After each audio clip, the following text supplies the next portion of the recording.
It does feel like this Epstein thing is going to go on forever. Like it, like.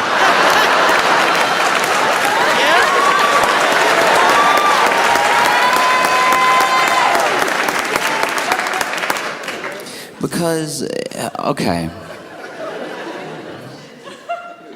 The Dems released, I think it's like some sort of committee, they released these images that were subpoenaed from Jeffrey Epstein's estate. Jeffrey Epstein's estate turned over to this committee like 95,000 images, like pictures, everything like that. And then they released to the public 19.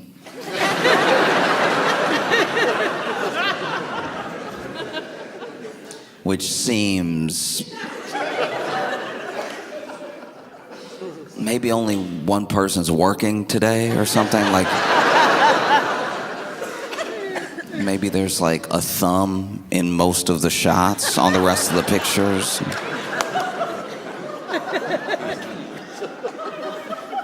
This is crazy. 19 out of 95,000. Apparently, I still want that to be like a fake number. Do you know what I mean? I saw 95,000, I was like, somebody hit an extra zero. There's no way. There's no way. And then the 19 pictures are, the thing about the pictures, right, is that on their own, only some of them are like damning and weird and crazy. A lot of them are just pictures of people hanging out. It's just who is hanging out. Do you know what I mean? It's like a picture of Jeffrey Epstein and like Steve Bannon. You know, Steve Bannon back when he was actually like working in the White House and everything, like working for Trump when he wasn't just Steve Bannon.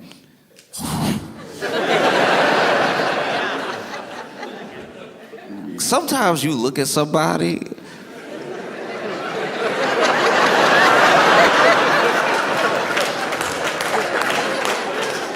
Steve Bannon a tough one, because sometimes you look at somebody and you're like, oof, maybe they gotta be racist. Like, I don't know. If I look like that, I'd probably hate everybody too. I'd probably, look, I'm not condoning racism. I'm just saying, like, look, no one else looks like that. So, of course, he's gonna hate everybody that doesn't look like that. He gotta look like that. That's hard to live with. Man. Steve Bannon hate everybody. He looked like he would hate everybody. You know, like there's some. I'm not saying that every like racist person is ugly on the outside. I'm just saying that like when you look at him and if somebody told you he was like a deep like a super racist, you'd be like, yeah, I'll let the racists have that one. Like that's not getting in my feelings at all. That is, imagine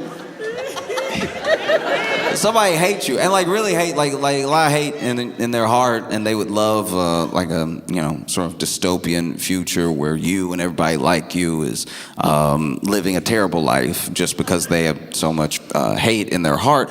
And you see them though, like on paper, that's very upsetting. But when you see them, let's say you see this person, and then you're like, oh. Do you know what I mean? Like Steve Bannon looked like white Thanos. Like he was crazy. When I found out about this dude, I was like, is this dude? I didn't want to assume he was racist, and then he said some kind of racist. I was like, yeah, there it is. Because the thing about when you're racist, it's like people have to feel less bad about not wanting to be around you anyway. And I will say this: look, this is just me. I'm not telling anybody else how to feel. This is just me. Even if Steve Bannon was not racist at all, I would still be like, ugh, and that's on me. That is on me. That is me.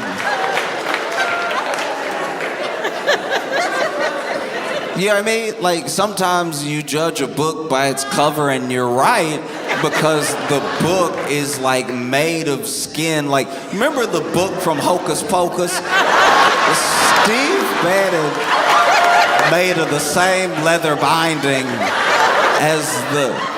Why he always look wet? This man... You know what I mean? He looked like if Sweat woke up and started walking and talking and being racist. Like, it's just... Man. You look at Steve Bannon and you're like, no wonder the Klan wore sheets. Like, there's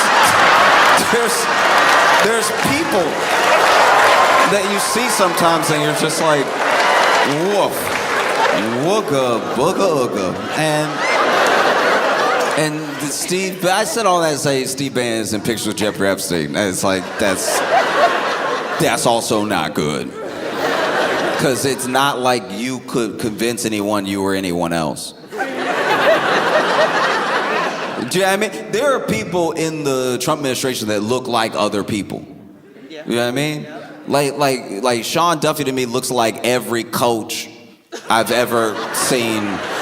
Every like youth sports coach, I'm just like, yeah, maybe. If you told me he was like Secretary of Transportation or like the head coach of the youth volleyball league, I'd be like, both of those track for me. So if Sean Duffy was in a picture, you'd be like, is that Sean Duffy? Because that could be somebody else.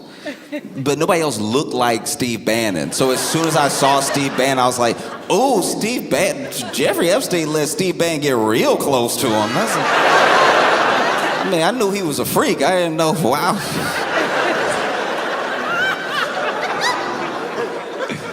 Oh, man. And then you see like Jeffrey Epstein with plenty of other people. You see pictures from the island and stuff like that. You see Jeffrey Epstein in pictures with Woody Allen.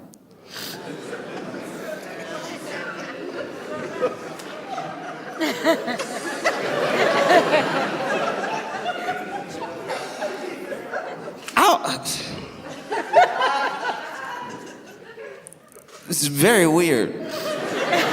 It's not weird as if I saw that picture. It's like, not Woody. I'm saying.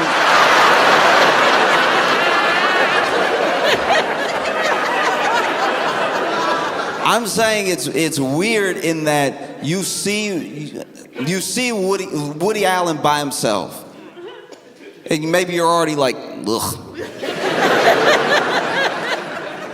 And then you see how people fight it.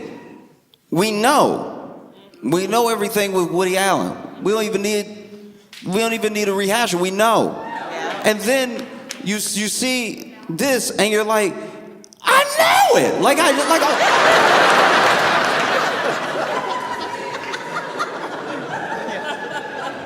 it. Seeing Woody Allen with Jeffrey Epstein would be like. It would be like if OJ's glove slipped on perfectly. It'd be like, oh, yeah.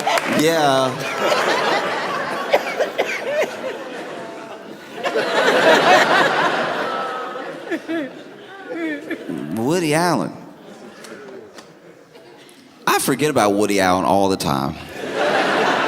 And then something reminds me of Woody Allen, and it never doesn't remind me what Woody Allen is like. Do you know what I mean? There's never, I don't know, maybe I don't watch enough movies, but I've never been like, a new Woody Allen. Like, no, the thing with the daughter, and it's top of mind. You know,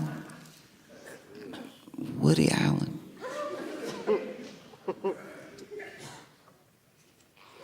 What would they have to talk about? Like, and then there's a picture of, I think it was like Bill Clinton and Ghislaine Maxwell together, like a group picture and everything. Hillary, not there. Hillary, not the, man. Every time Bill not with Hillary, he get in trouble.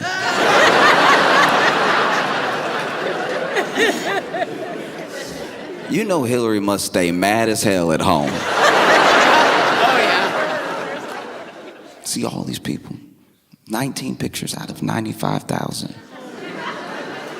That, I don't know why we keep dropping like Epstein content like albums. Like this is...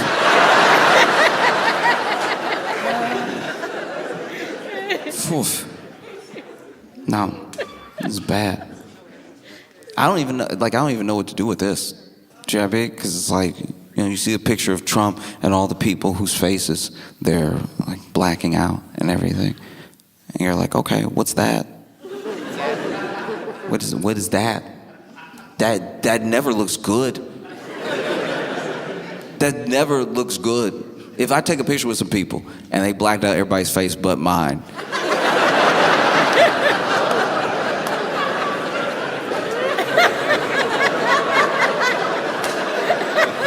there's no smile, there's no demeanor you can have when they blacked out everybody's face but yours and look like innocent. Like there's no way that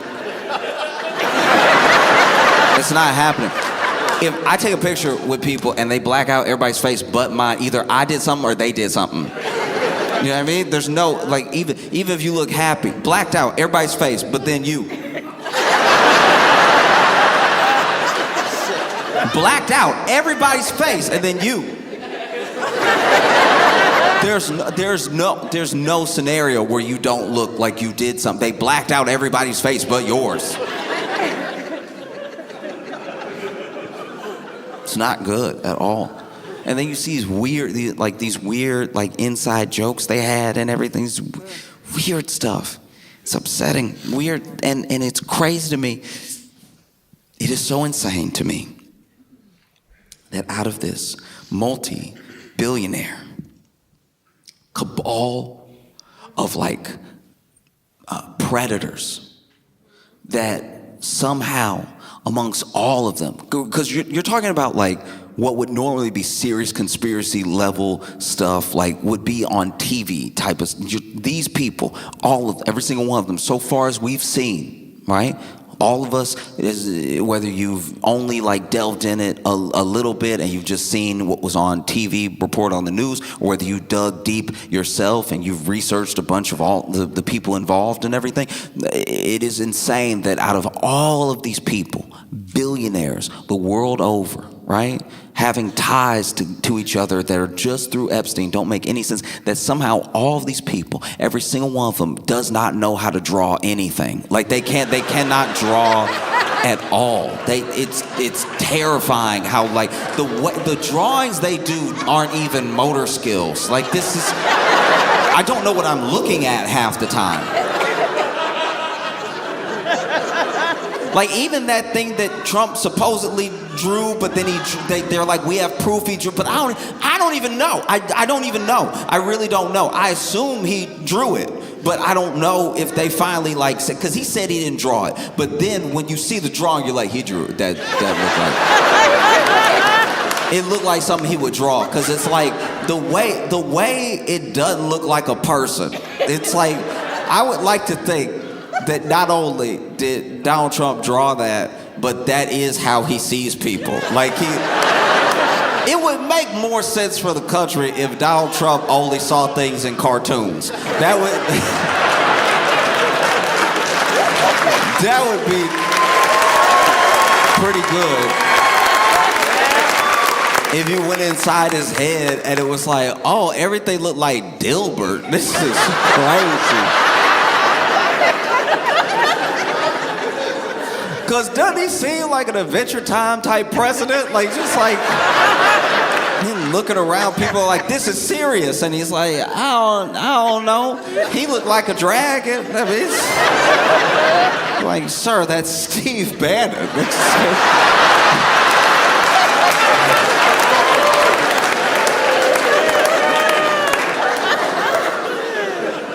Steve Bannon, multiple pictures with Jeffrey Epstein.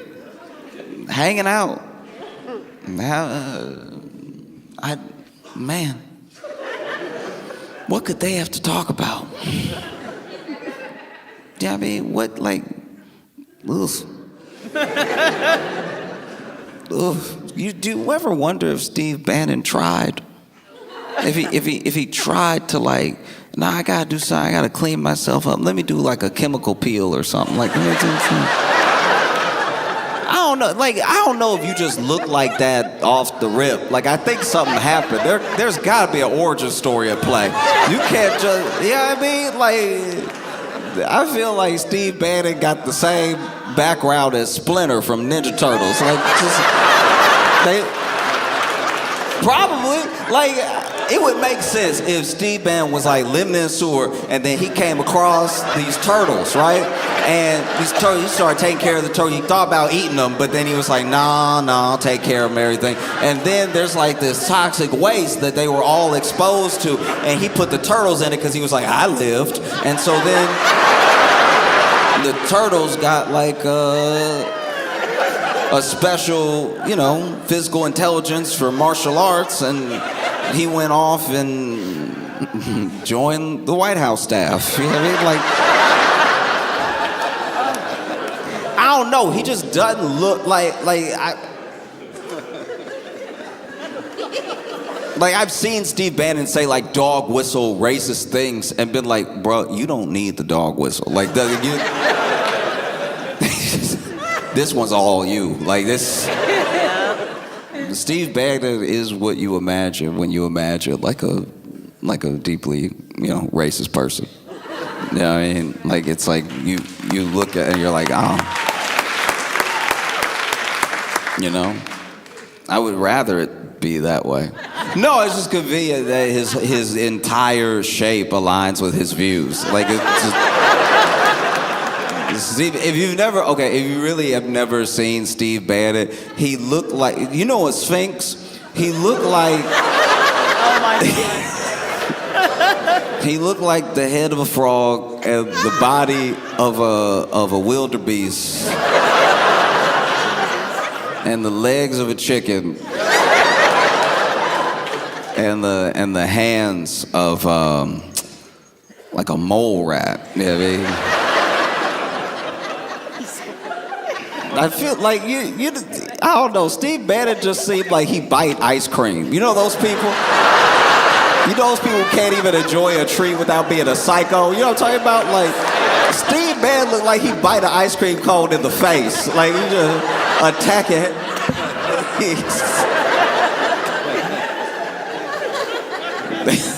He lets it drip down his head and goes, I'll save some of this for later.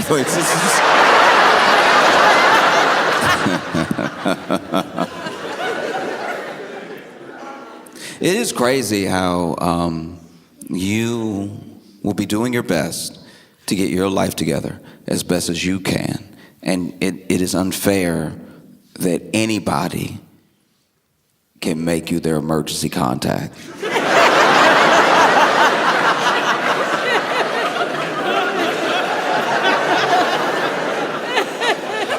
Like, I can't even get into a hotel room I paid for without my ID, but you could just write my name and number down. And now all of a sudden I'm who they call if you get busted up. Like, this is a crazy system we've created. What if your emergency contact don't like you? We didn't think this through at all. This is I mean, it's indicative of a less than stellar healthcare system, but your emergency contact should be somebody that you trust, should be somebody responsible.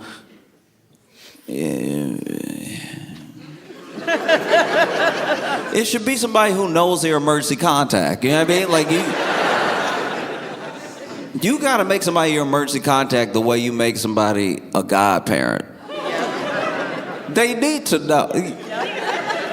Because you could do that too. You could also just make somebody a godparent and not tell them.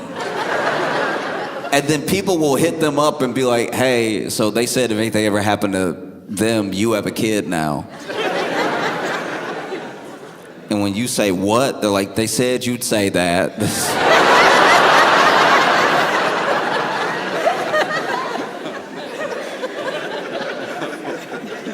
what? In what world? I was made the emergency contact for a friend one time, and I was like, I don't know what he expects me to do with this. Like, they called me and they were like, hey, you're his emergency contact. I'm like, all right, what was the emergency? And he skateboarded off a roof.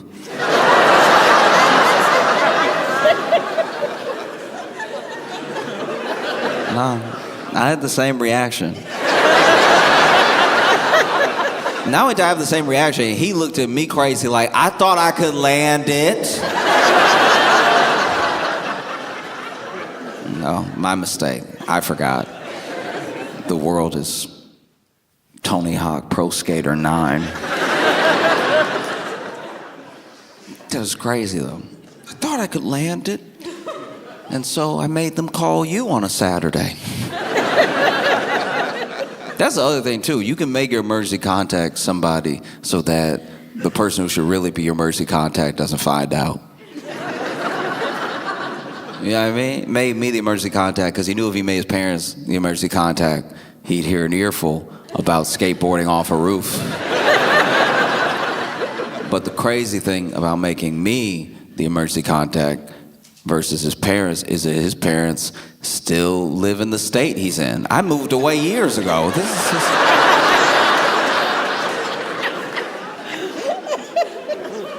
I don't even drive. What do you expect me to do for you? Do you know what I mean? Like, you would be better off just telling me to put you on the prayer list or something. Because even the person that called me, even like the receptionist that called me, I was like, so am I supposed to do something? And they were like, no, not really. We're sort of letting you know.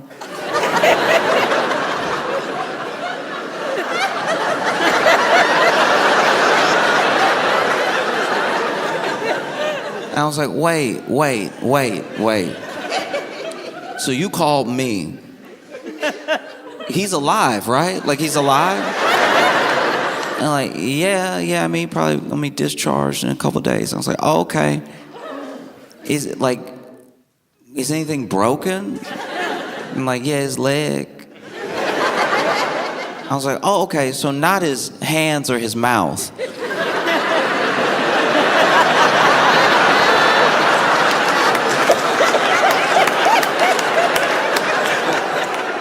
But he still made you call me even though he has my number. And then this was insane. I'm on the phone with this person at the hospital, right? I said what I just said. I said what I said to her, what I just said to you. And then she went, oh yeah.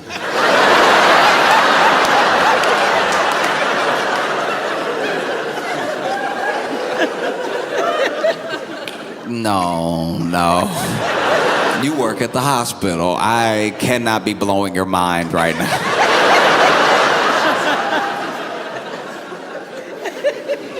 That is terrible. It's so frustrating too. You know, he got a big bill for it. He got a big bill for breaking his leg, skateboarding off the roof. And it's not like they charge you extra for it being stupid. They charge you what they charge you based on, you know, insurance, network, deductible, all this stuff like that. It would, I think by now that I'm an adult and I like know what any healthcare thing is, right? Because when I was a kid, I would just go to the doctors. My mom took me to the doctor because she was like, I don't know, right? Like if I got hurt or felt sick around my grandma, there was usually something.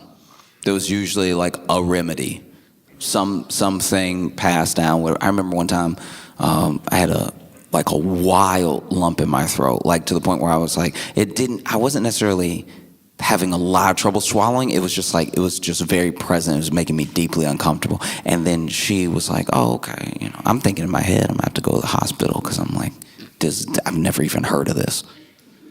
And then she's like, oh, tell me what's wrong. I told her. And then she was like, okay.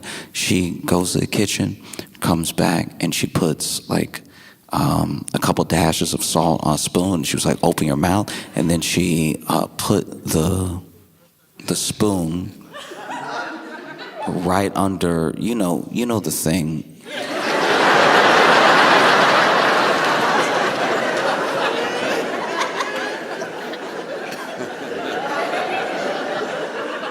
And so she put it on there, and I was like,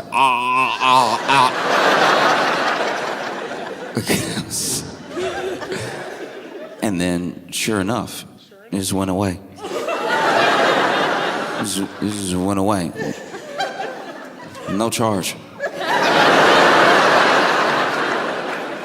It's just gone. It's crazy, you know? Meanwhile, you go to the doctor, and you ask the doctor what's wrong. And the doctor's like, I have no idea. Like, I don't know you. We just met and you just told me what's wrong. Why would I know? Do you think I'm magic? Why would I know what was wrong? I have no idea what's wrong. I'll run some tests so I can find out, which is logical. That does make sense. That does sound like science. I don't know, so let's run some tests so we can find out. All right, we're all human. We can't all just guess and be right. How much will the test cost? I don't know. Why would I know that? It's a test, and it's a test for you, which is gonna cost different from everybody else. Don't you know that? You idiot. Don't you know that the test costs whatever we say it costs after it's been done, so that way you can't really make a decision on whether or not you can afford it? We're just gonna tell you later, you know? Like, I don't know, a hospital charged you the way a loan shark lends you money. It's like, because you get the bill and you're like, all right, I was there. So I remember you barely helping. Meanwhile, everybody that like wants to do good, like some of the most good you can do as a medical professional is really lean in and quietly tell somebody like, hey, look, this is gonna be insane. Just so you know, this is gonna be, this is too much. Like, I love when I get like a nurse or a doctor and I ask them like, well, what about this? Like, would you do this? And they're like, no. That's real good, you know? Because I genuinely feel like nurses especially don't get the like pay, the recognition, any of the like the care that they deserve, because if there's gonna be someone that saves you $20,000, it will be a nurse. It'll be a nurse that's like, just take some ibuprofen.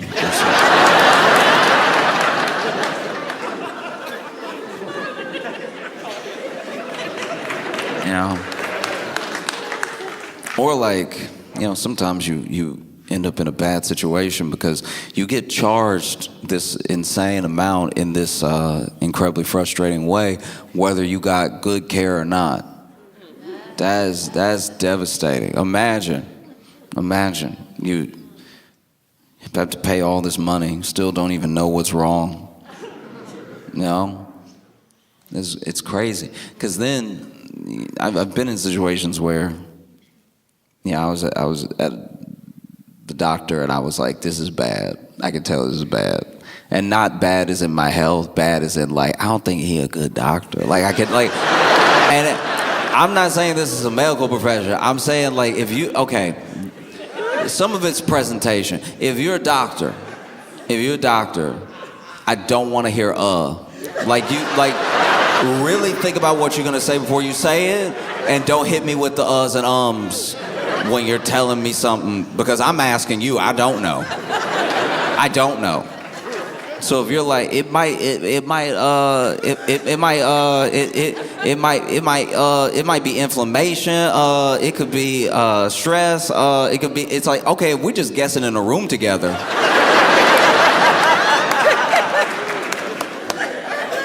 If we just guessing in a room together, then I can go ahead and go because I'm gonna get charged like you said what it was. No, it's crazy. It does not have to be like this. It doesn't have to be like this at all. And you know, because you go to any other country and it's different. I'm not even saying it's always better, but it's different. They're like, oh yeah, we do it a different way where you don't die. You know what I mean? We do it this different way where, like, yeah, technically our healthcare is expensive because you have been, taxed to the point where it's already all in the social safety net, and the safety net catches you. Is the whole point of the net. And then when you come here, you don't have to worry about an arm or a leg in payment when we don't know, because we won't know here either. Do you know what I mean? You go to the doctor in France, and like, don't get me wrong, I'm not saying that some of these places with universal healthcare don't have incredibly long lines or don't have their own like system failings, but I'm just saying a start is a start, you know? And sometimes you go to these places and you'll be like, oh, okay, the line is what y'all are complaining about. The line? All right. The line. Because we have a line. We also sit in the line for long to not know. That's one of my favorites, is like how ambulances can be out of network. That's you can tell the devil came up with that. That's the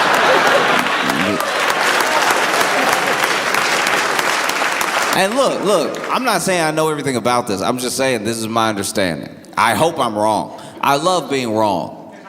It's usually a better world when I'm wrong. I love being wrong, but from what I understand, there are like ambulances that are not covered that will then take you to hospitals that are out of network, which just makes the whole thing more expensive. It becomes like a $9,000 Uber ride to the hospital. And I don't know, I feel like it's tough. It's tough because it's like, how are you gonna tell them? Like, let's say you hurt yourself. Let's say you get hurt and maybe you're even like knocked out or something. So then somebody calls an ambulance. It's scary. You don't want just to witness somebody dying right in front of you. So you call an ambulance. The ambulance comes and picks this person up, takes them to the closest hospital and everything. And you were unconscious. So you couldn't tell them, I'm not getting in the ambulance. I'll walk. I will walk and die before I get in there. Because then every time the wheel turns, that's like $200. And then you got the nerve to try parallel park at the hospital. Get some extra turns in, no. But you couldn't do that. You couldn't protest that you didn't want to get in this ambulance, that you didn't want to go to this hospital, it's out of network. Maybe you even knew that, right? And you couldn't stop it from happening because you were knocked out because you skateboarded off a roof like an idiot.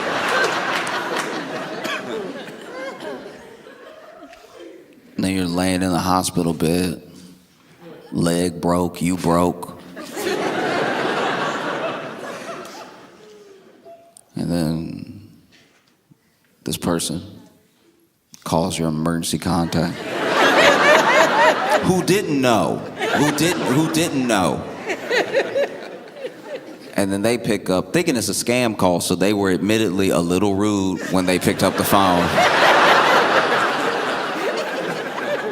Because I do not like when people call me and ask me if it's me. You called me.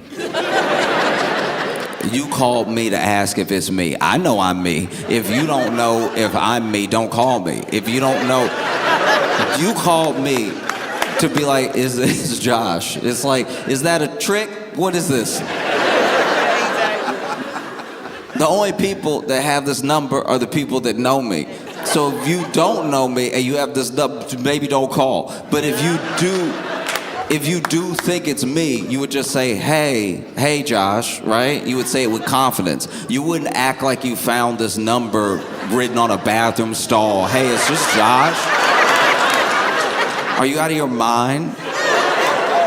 Is this Josh? That's what I love in my day. I love to spend my day telling people it's me when they think it's me and they've called me. The only way to have an interaction that's more aggravating is if someone was holding your ID and reading it and looking at you and go, is this you? It couldn't be more me. You're talking to me asking if I'm me. And so then I don't say anything because I can't tell if you're a robocall or not. Because you get those now too. You will get a robocall. You'll get a robocall and it'll sound not AI for the first like 3 seconds. Because anybody can say hello and sound convincing. Some people say it weird. Some people do. Like people who are not AI will be like, hello? I can't tell if that was a computer or I can't you know what I mean? It's like how you never know if the first sentence of a poem is good or bad. Like it's like, we need a little more to decide. You get that first hello. You get like a hello. You get so many different hellos and you're like, all right, this could clearly be a machine. You're not gonna get me. And I don't know this number. And you called me, I pick up, and look, maybe it's wrong. I'm sure it wastes time, but when you call me and I don't know your number, I do give it like 10 seconds of just silence. I wait for you to speak. I wait for you. This might be insane. I don't know if I'm crazy, but like, I wait for you to speak. I don't know you, and then I'm pretty sure your voice triggers the robocall. You know what I mean? So when you're like, hello, they're like, oh, a person? Oh, we got you now. This number works. So then I'm like, I pick up and I'm like, Talk to me. I ain't talking first. I don't know you. and then I hear, hello? I'm like, all right, you're not out of the woods yet. What's that second hello sound like? Because if the second hello sounds eerily similar to the first hello, you're an AI. No. No one says hello exactly the same pitch for pitch every single time. Hello? Hello. Hello? Is someone there? You know what I mean? And then this is what I'll do. This is also. This admittedly doesn't make sense. I'll tell you this right now. This does not make sense. This is why I should never be your emergency contact. Because even after the second hello or is someone there, all I'll give you is a cough. I'm coughing right into the phone. Because a person will be like, okay, that's a person, and maybe they're getting situated. Maybe they answered it in their pocket and they're trying to like get it to their head or something. But a robot doesn't know. Hello, is someone there? Is someone there? Is someone there? You know what I mean? And then you can just hang up, right? But hello? Hello? Okay, 2 different hellos. That sounds promising. Can you hear me? Oh, okay. Can you hear me?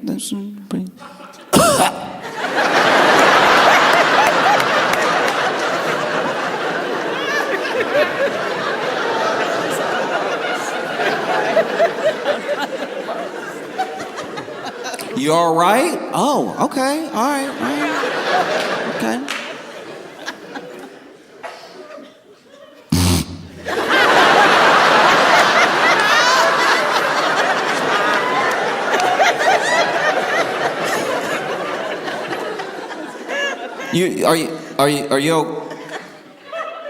Are you okay? Yeah. Sorry. Yeah, I'm good. Hi, how's it going? Good. How are you? I'm good. Is this Joshua?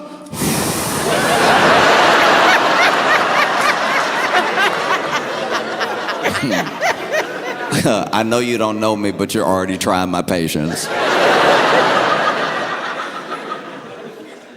Who is this? Because tell me who you are. Don't ask me who I am. This is my phone and I'm already in it. Like, I'm already in my phone. You're a visitor in my phone asking if... Imagine somebody came into your house. They walked inside and they were like, "Are you you?" You'd be like, I have to shoot you now. I have to, like... Tell me who you are. If you broke into my phone, tell me who you are. Is this Josh? Yeah.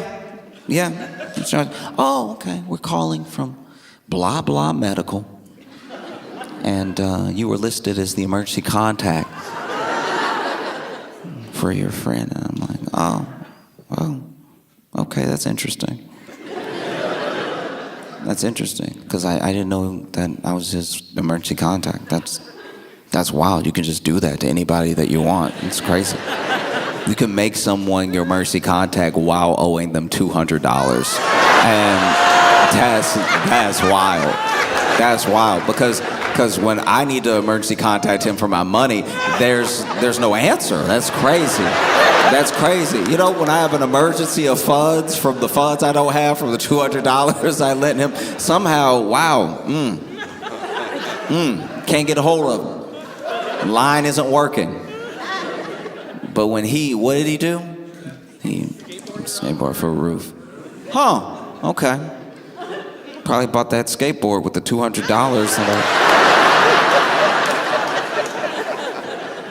Do I need to do anything here? Is there anything I'm supposed to do? Like, am I getting charged for this call or anything? They're like, no, you don't have to do anything. I'm like, okay, good. I won't be doing anything.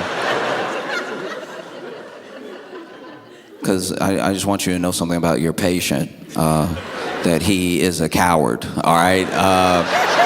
Because he has my number, but he knows that if he calls me, I'll ask him why the last text message I sent him about the $200 was left on red. And so he had you call me, like I would forget. Why don't you call his parents? They live in the state. They could come pick him up or anything. And then I don't know what's like protocol or anything. I feel like because I do my best in real time to have like a real interaction with a person, like people are so used to pleasantries on the phone, especially like in a professional setting, like nurses, doctors, everything like that. I think that because of my general demeanor, or maybe the fact that I seem like I could hang up at any moment, or maybe she was as sick of my friend as I am. I don't even think she was supposed to tell me this, but she was like, oh yeah, because I asked, well, why don't you call his parents? I can give you their number. They're not even my emergency contact, and I can give you their number. They would be more interested in this whole ordeal. You know what I mean? And then she tells me, she's like, no, they're here. It was their roof that he skateboarded off of.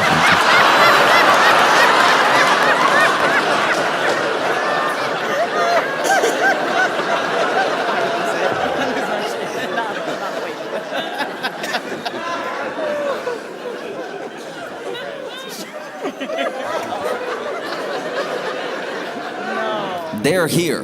They're here as in there. They're here as in there where you are in that building. They might be behind you. Why are you... Like, oh, well, it's a protocol we followed. They just got here. So we called you. To be fair to her, we had been on the phone for a while now. So like there was time for his parents to get there. It's like, you can just do that. You can just make somebody your emergency contact, not even tell them. That's crazy. That's wild, Lisa. She's like, huh, yeah. I was like, all right. It's a weird conversation to try to end, too. Because then I'm sitting there like, does he need $200 more? Like, why would he... His parents are there now, and I don't live there. I don't know what I'm supposed to do with the information that his leg is broken. And then she was like, yeah, I don't know either.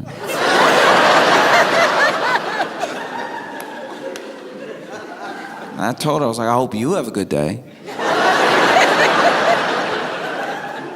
Like, you deserve a good day. You have to call and let people know they're the emergency contacts of people that they don't even know what's happening. And she's like, yeah, thank you. And then we got off the phone and I just sat there. I genuinely just sat there for a second. I just was on the phone with this person for a while.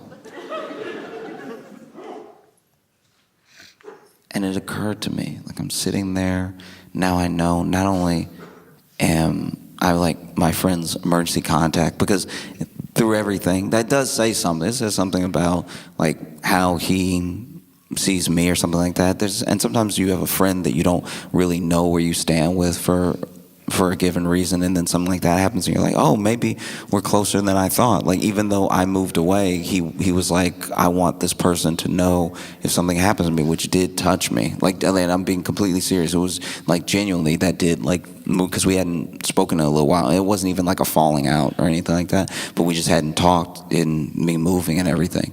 And I was just sitting there thinking about how he made me the emergency contact instead of his parents and everything. And I was also sitting there, just eventually I was like, it was $300 that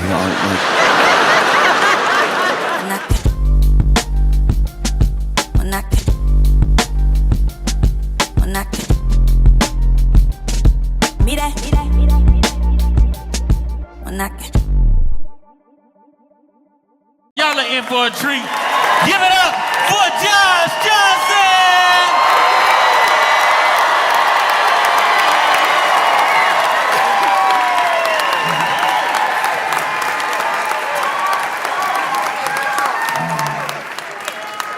I don't expect everyone to know or care about what's happening in New York, you know? Which is why I was surprised that the nation seems so gripped by New York City's mayoral race. Like, this, people talk about it everywhere because I think it's just feels like a beta test for something bigger, you know? In case you're not familiar with who's running, right? You have to understand who's running to understand what's happening. Eric Adams is the mayor of New York City. And Eric Adams, in case you don't know, is one of the worst people at corruption I've ever seen. Like, you know what I mean? Like, have a little mystery about you. Like, it's just, I feel like I could pay him off, you know what I mean? Like, it's just, like, one day when they make, like, his corruption is just, it's not enough. You know what I mean? If you're gonna be corrupt, go all in. He'd be having me feel bad for him. You know what I mean? You did all this corruption, that's all they gave you? You should have asked for more. I was very upset. If they ever revisit this chapter in New York mayoral history, everybody gonna be disappointed. Be like, flights? He went down for flights? Just tickets? You know what I mean? You had a dude in Illinois at least going down for gold bars. That's real corruption. That's like cartoon corruption. You know what I mean? Like, he took it back to the 50s level corruption. Break me off some gold bars, I'll get you anything you want. That's mustache twiddling, tying women to railroads corruption. That's crazy. And you over here embarrassing us as New Yorkers. This is a very rich city, and you going down for a couple flights to Turkey. Turkey!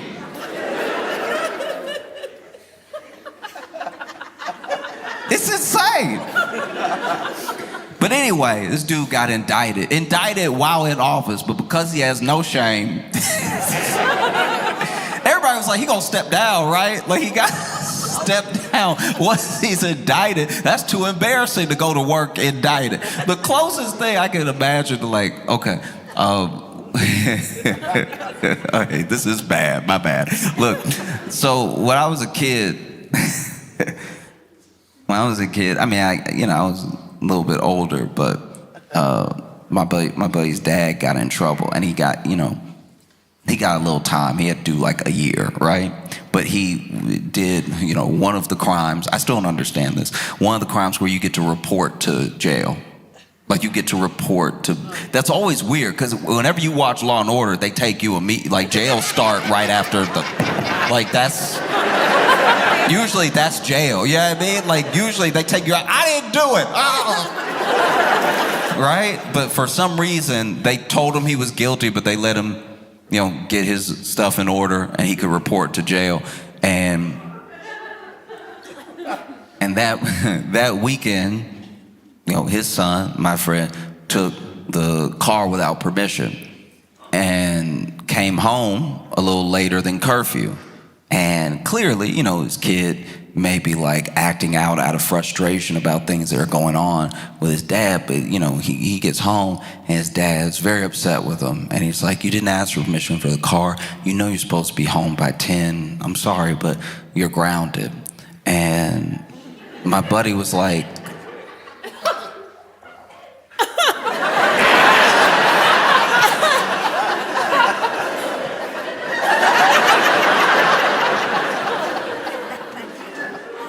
no, I'm just throwing it out there, because which one of us got to go to jail on Monday?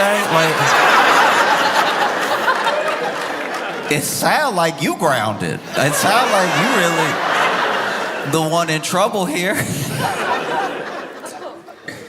And that's kind of what it felt like with Adams. He's like, still trying to be a mayor, talk about crime and stuff.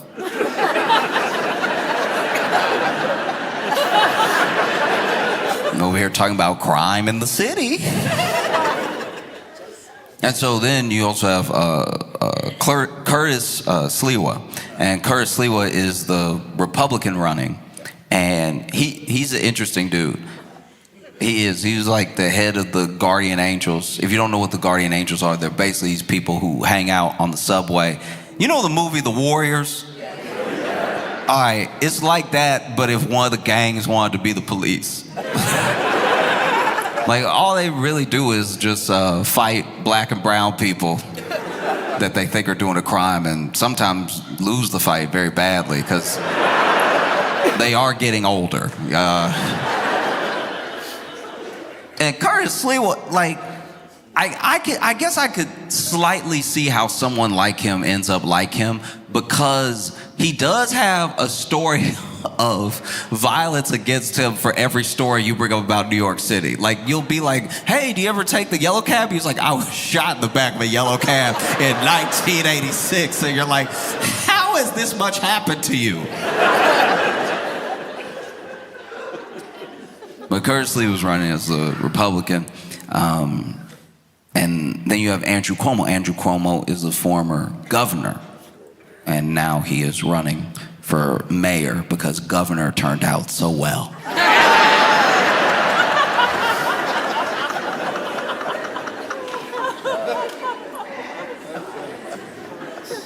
And then you have Zohran Mamdani. And Zohran Mamdani almost feels like a fixture of politics at the moment, because he is someone who seems to be the antidote for the thing that's been ailing the Democratic Party maybe for like 9 years. This is a dude who is running on what he will do and his own policies that he believes in. And it's one of the first people, Democrat or Republican, that is running without really having to say anything about Trump.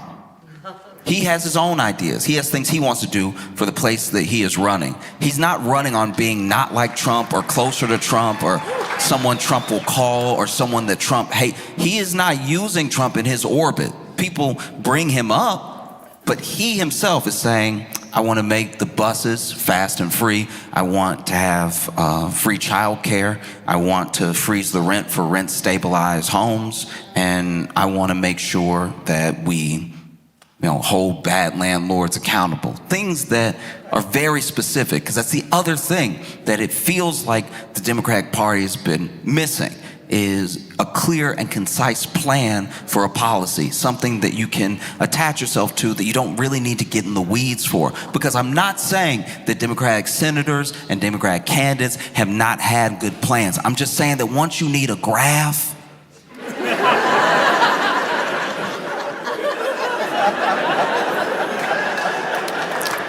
we are a country that doesn't like to read.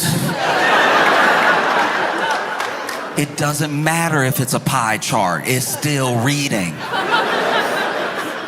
Because one of the things that they've come after Mamdani about over and over and over again about his policies, how are you going to pay for it? How are you going to do this? How do you plan to pay for it, right? And one thing that he's done very well is had a quick and simple explanation for his plans to pay for something, So when they ask him about maybe the bus system or maybe more rent stabilization, he'll say, we already spend this much money. So for the buses, he's like, we already generate $700 million in a bus fare. I think that would, is clearly money that we could use towards a free bus system. Also, all we have to do is raise the corporate tax rate and we'll have billions of extra dollars that could go towards childcare, billions of extra dollars that could go towards like a bus system. And then they're like, well, how do you plan to pay for it? Raising the corporate tax. Well, what will happen? If you raise the corporate tax, people will leave. Where you raise the corporate tax to? And he'll be like, I'm just raising it to the same as New Jersey. Like what they already do right there. Like they actually already do it over there. I guess you didn't know that, but it's already, I would just copy them.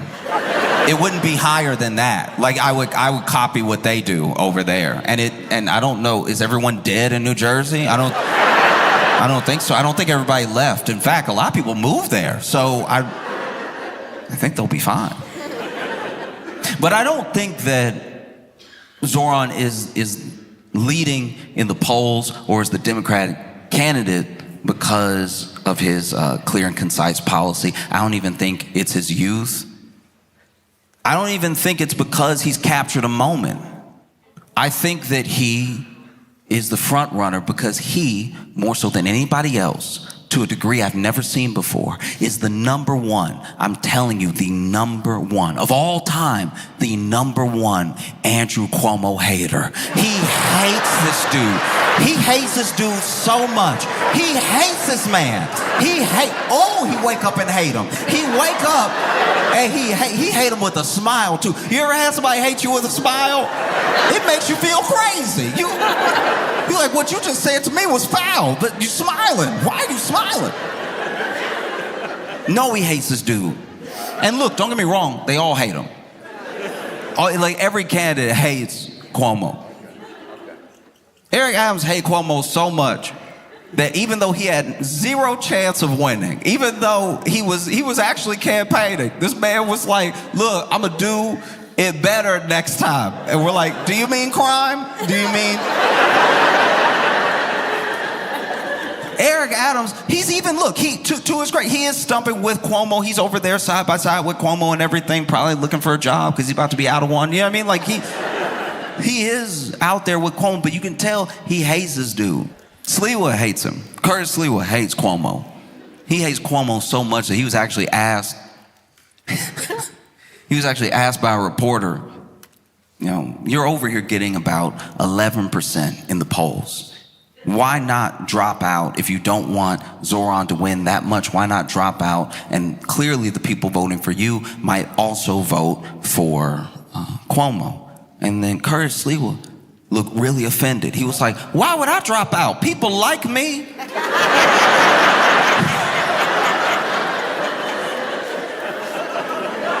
This man is running as a Republican in New York City, and he's still like, I'm not gonna drop out if it helps him.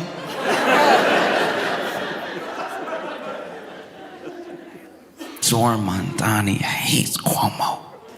he hate that dude so much. Hates him so effectively. Real hate. I've never hated somebody so much. I learned all their stats. Zoro, I hate Cuomo so much, he memorized everything Cuomo ever did wrong and bring it up any chance he get. That's generational hate. I think Andrew Cuomo hates Andrew Cuomo because he running. It's like, why are you putting yourself through this? You know, man. Because then you look at the debates.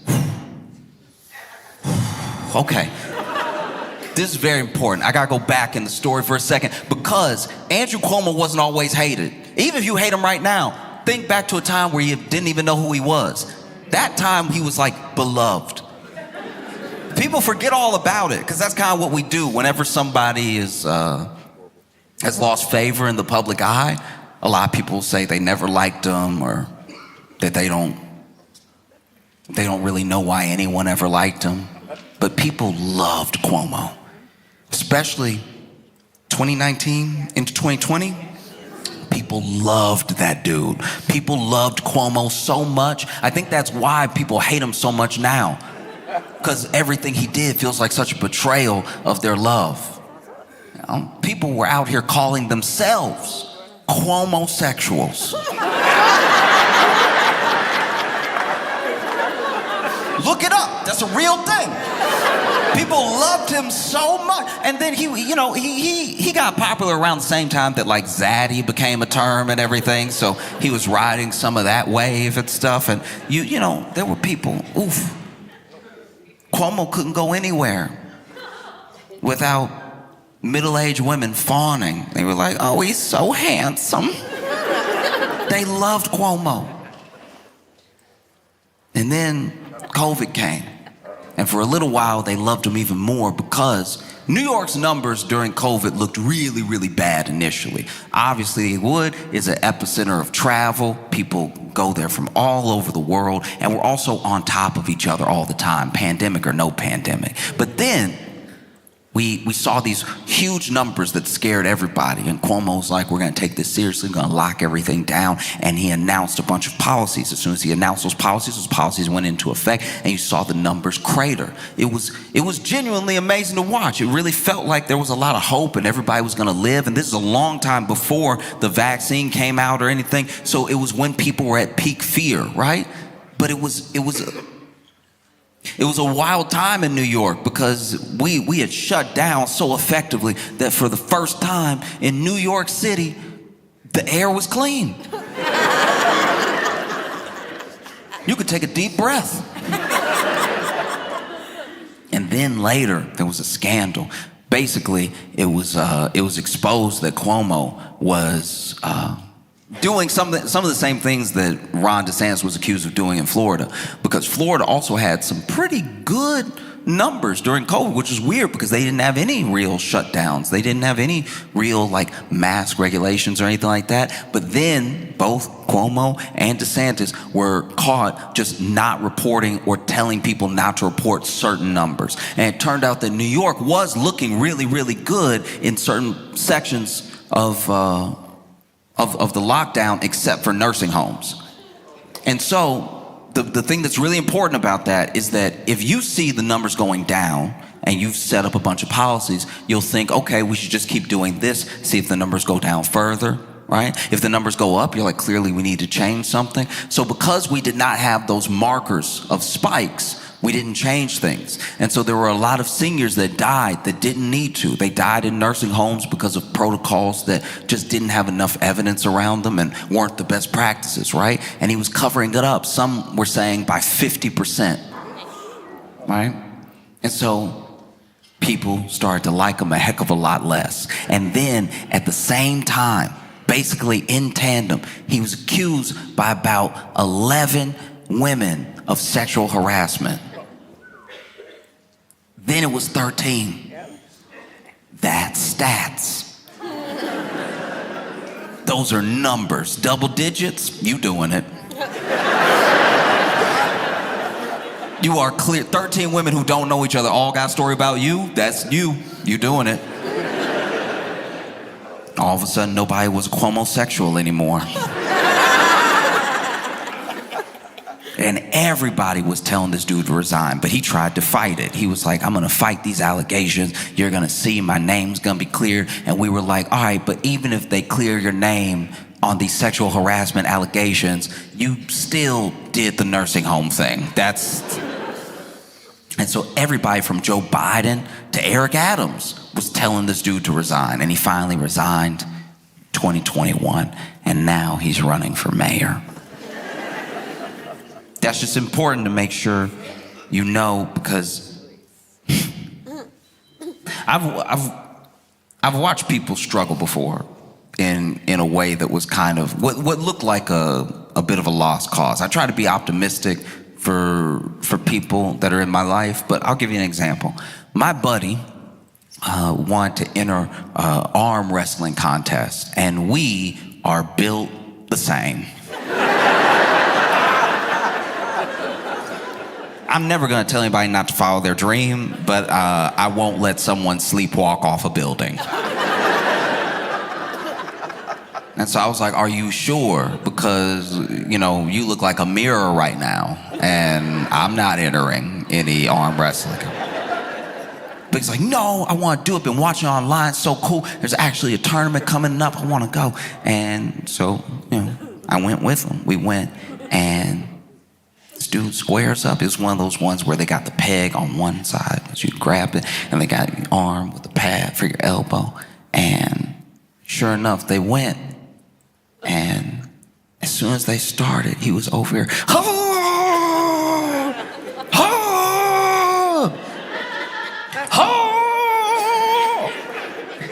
And I couldn't believe it. This man was actually winning. He was like pushing the arm down, and then he won. I was surprised. You know, like when people got that farmer strength?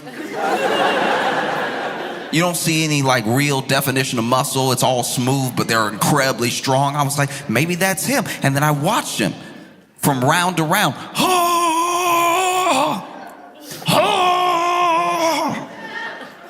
This man got to the semifinals. And at the semifinals, somebody walked up who really did look like a final boss. In my head, I was like, you've done very well for yourself. It's time to pack it up before he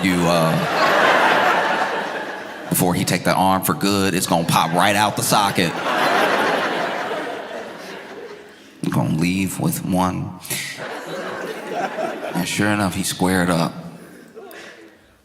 And then they told him to go, and he, But this was different.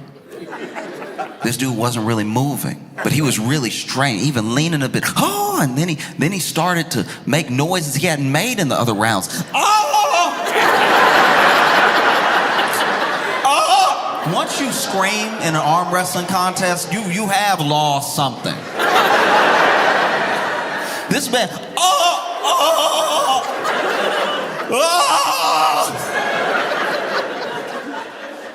and he's straining, and he's straining, and he's straining till finally he goes,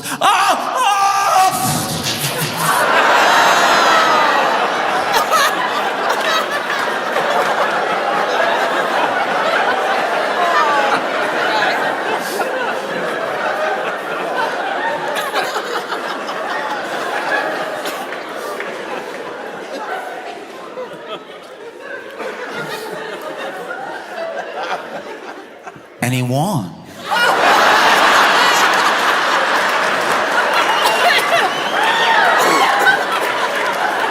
Now, to be fair, he won because the other guy went, and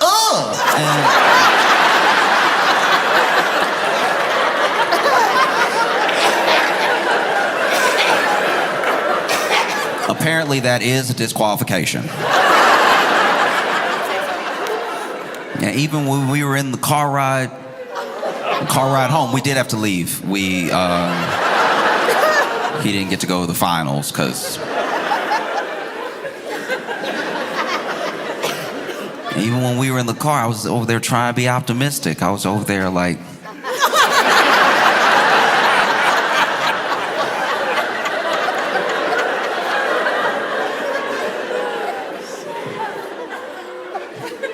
at least you won.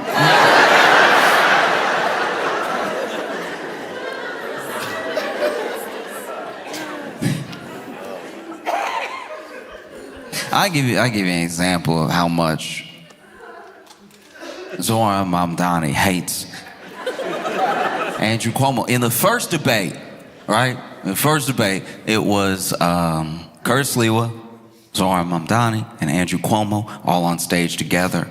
Really, the race is between these two, but every once in a while we throw Curtis a question. And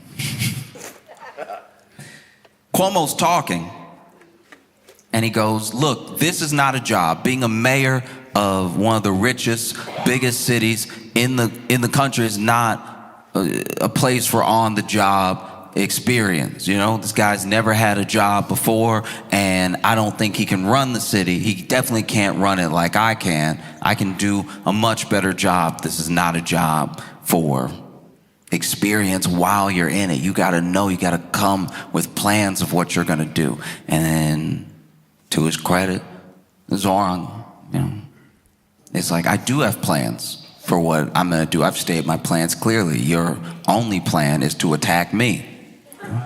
And Cuomo also came at him with a couple of things that are like talking points that a bunch of the candidates have used that they're not really clicking for me, but I don't know. Maybe I just don't have enough Islamophobia to have it register. But one of the things that Cuomo brings up is like, this man still, you know, won't denounce the phrase globalize the Antifada. All right, you know, he's over here lobbing accusations at me. He still won't denounce the phrase globalized Antifada. What Andrew Cuomo is referring to, supposedly, is a time where someone else said it and Zoran didn't, I guess, tackle them. This isn't language that he used. It's not something he said. It's something that someone else said that I guess he didn't do enough about in Cuomo's eyes, right? Mamdani responded, well, look, you're talking about things that are from 2020. And since we're talking about things that are from 2020, I don't know why, you know, people would elect a mayor who sent so many seniors to their deaths in nursing homes. You know, what I lack in experience, I make up for in integrity. And for what you lack in integrity, you could never make up for in experience. And I've never watched any debate like a rap battle. I was sitting in front of the computer like, oh! Get him!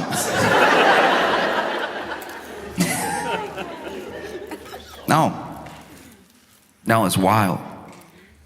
Even Curtis Lewa got in digs on Cuomo. Cuomo's catching it from all angles. Because then, you know, they were talking about the accusations that had been lobbed at Cuomo during his time as governor. And Curtis Lewa goes, really?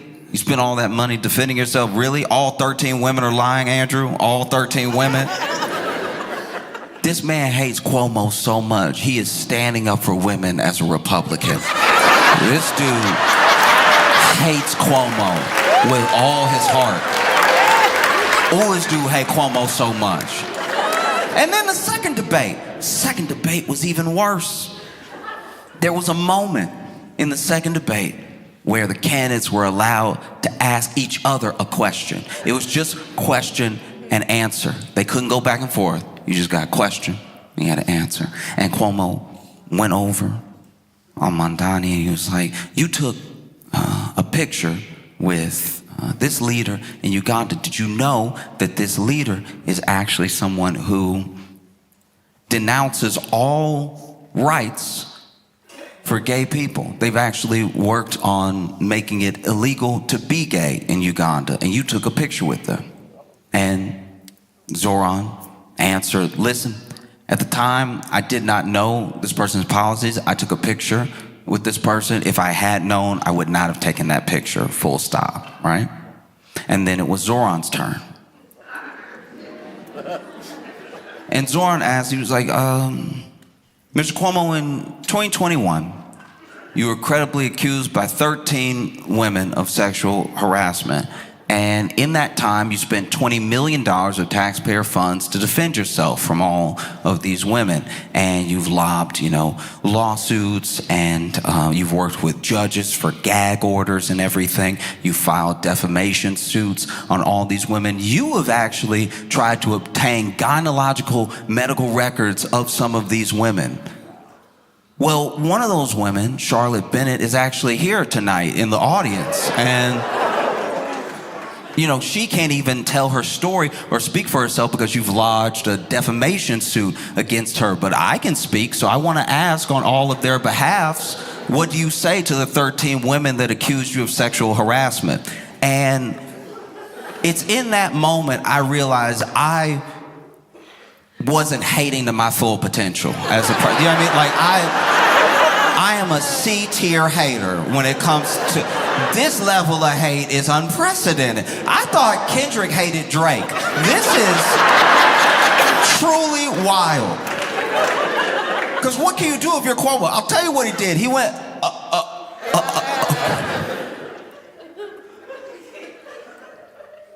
You went to Uganda?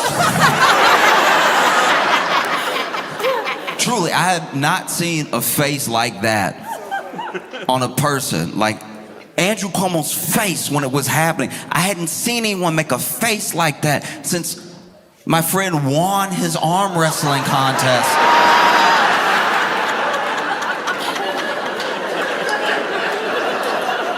I feel like the same thing was happening to Cuomo that happened to my buddy.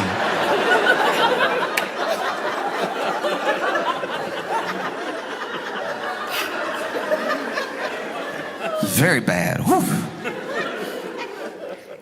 And Zoran is still leading in the polls, And one of the reasons that I think that he's still leading is because some of these efforts to stop Mondani have only helped him. Only helped him because billionaires have come out in force against every policy and against Zoran as a candidate. And that says a lot. They're like accidentally making him more popular. President Trump even said that if Zoran wins, he may have to mobilize the National Guard, take over New York City, which would be not just like a spit in the face to an open, free, and fair election, but what messaging does that look like to you? That you might have to send the National Guard and take over a city if the dude who wants free pre-K wins?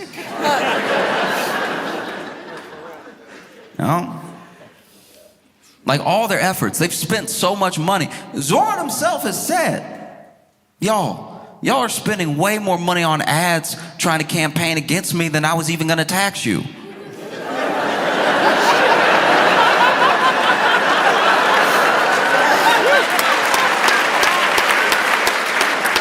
You don't want it that bad, and why don't you want it that bad? That's crazy. There's something happening here, and I think that's why it's got so much tension across the nation. I think that America's very good at telling a story, and America is a salesman unto itself. It's like a salesman of a dream and of an idea, and people, one of the things that Trump and other people have said about Zoran is that he's a communist. He says he's a socialist, but he's a communist. And maybe that would have worked like 20 years ago.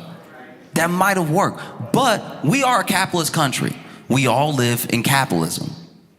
And it's going poorly enough for enough people that they're willing to try anything.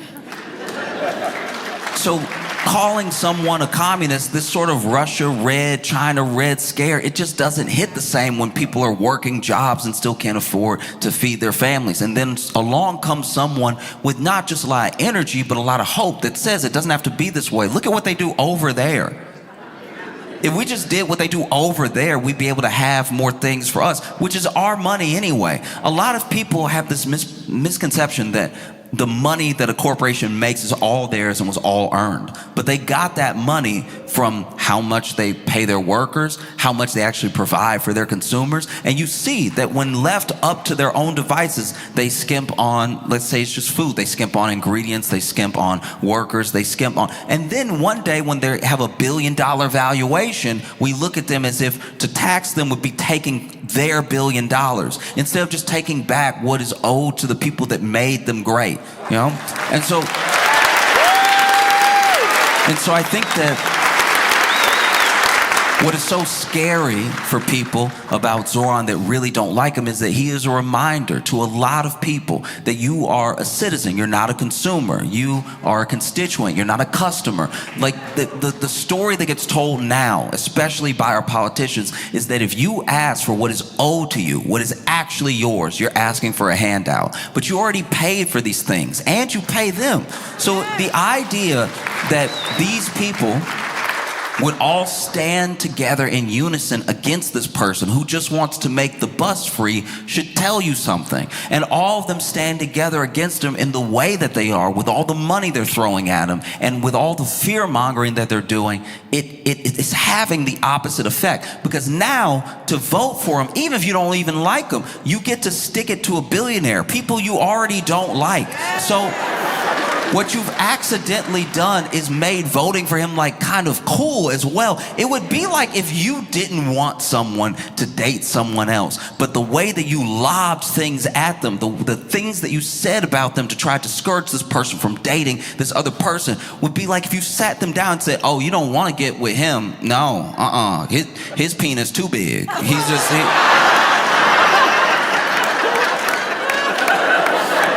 You don't even want those problems. You don't... When